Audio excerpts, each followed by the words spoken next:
Hi everybody, my name is Margot. I work at the Lawrence Public Library and today I'm here to share something super exciting with you.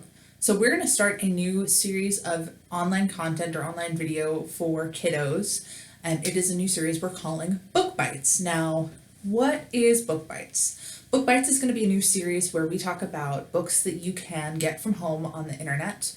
A lot of them are through Hoopla or they're ebooks.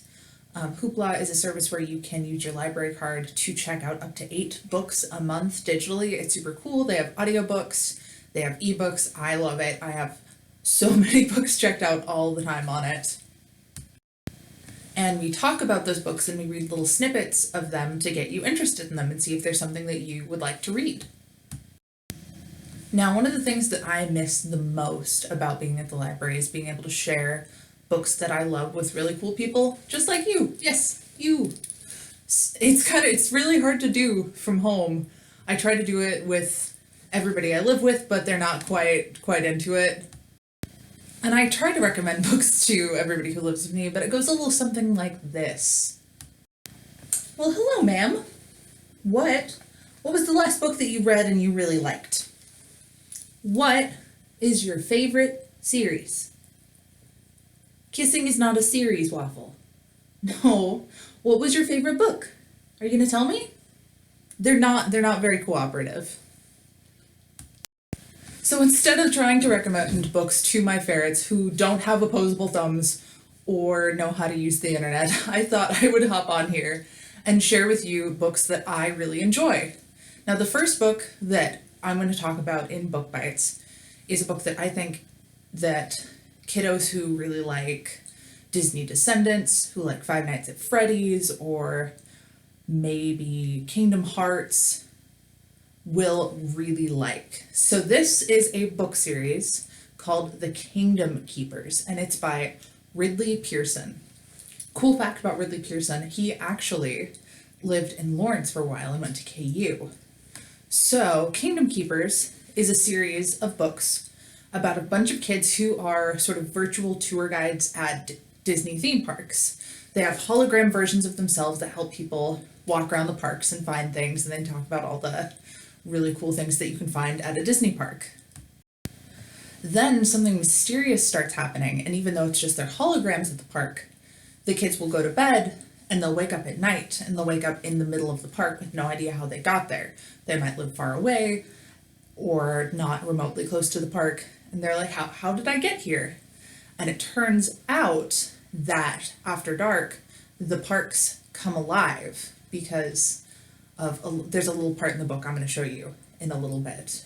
But the theme park attractions and the characters come to life at night, and some of the villains, like Maleficent, decide that they are going to take over the park. So it's up to the heroes of these stories to stop her and the other villains that are trying to take over.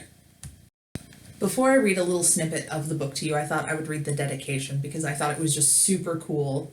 So the dedication for this book says, "This book is dedicated to anyone and everyone who ever wondered what happens when the gates are closed and the lights go out." So I'm going to read a little snippet of this book, and if you're at all interested, you can come and you can find it on Hoopla and check it out and read it for yourself. So let's get started. Wayne asked, "But if we believe in witches and villains, if we believe as strongly in things like them, can we make them happen? In this park, this wonderful place, it makes both sides happen, the good and the bad. Some of these stories go back generations, hundreds of years. Cinderella, Snow White. We see similar stories in many different cultures across the globe. What if these stories were once true? If they were real, passed down from generation to generation, different cultures experiencing similar things.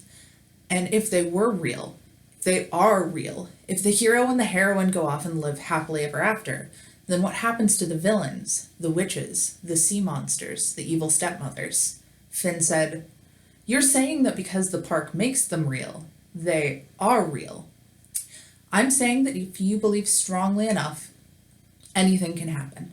And the millions of people, kids, adults that visit the park, all Disney parks, every cruise line, the Broadway shows, the websites, Disney on Ice every year, and they believe, Finn said. In the bad and the good, Charlene said. Exactly. Yes, they do. And there's power in that belief, Wayne said. So? Philby asked. So if you know your history, what is inevitable once evil gains power? Philby answered, it wants more. Empires, wars, that kind of stuff. We call them the Overtakers, Wayne whispered. Finn felt the hairs on the back of his neck stand up. Who? Philby asked, also in a whisper. We, the Imagineers I'm talking about, needed something mortal, something part hybrid that could cross over to the character world. That's what we're calling it, crossing over. We've suspected for years that the characters come alive, if you will, once the gates are closed. We've had evidence of this for some time, but when the trouble started happening, we knew we needed you, someone who could see the Overtakers, interact with them, stop them. Walt knew this time would come. This world gets out of balance, the dark forces rule. History is full of such times. They can last hundreds of years unchecked. Charlene said, I think I've heard enough. I'd like to wake up now in my own bed, Wayne continued. You asked to hear this, so listen. The kids remained seated, their full attention on Wayne. As I said, Walt knew such a time would come. He left us a treasure map for a scavenger hunt. Something the Overtakers could not easily figure out, even if they obtained it, which they never have. Most of them are only machines, you see, auto-animatronics, figures from attractions. Only a handful can think, can communicate, but they can control the others. So that is just a tiny little snippet from the book. I think this book is going to be excellent for kids 4th grade and up, but if you're a little bit younger and you're a good reader, I think this would be an excellent option for you. It's got everything you would want in a book. It has mystery, adventure, Disney villains. If you're at all interested in Disney parks or how Disney parks work, it talks about the Imagineers, it talks about the animatronics and all the weird, wacky things that go on, which I think is super cool. I remember when I read the series, but I'd never been to a park. I kind of felt like I was there. So in this time where you can't really travel, I think this is an excellent series for feeling like you could be somewhere else. I really hope you enjoy the book. Again, you can find Kingdom Keepers Disney After Dark on Hoopla, and I will see you next time when I do another episode of Book Bites. And soon, another one of my coworkers will be hopping on here and sharing another book that they really like. I will see you next time.